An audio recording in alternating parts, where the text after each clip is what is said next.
Hi everyone, welcome to the channel. In this video, I will tell you and show you how you can view your old stories on Facebook.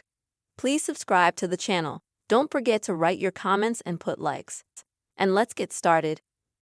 So, in order to do that, of course, we're going to have to go to Facebook.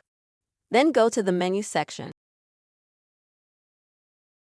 Now we click on the gear at the top of the screen.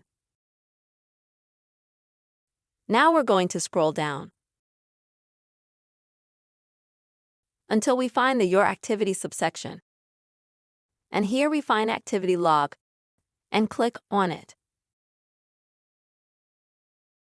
Now at the top of the screen we find the Archive, click on it. And here we have the History Archive, where you can easily see the archive of your stories. I don't see them because I don't post stories on Facebook.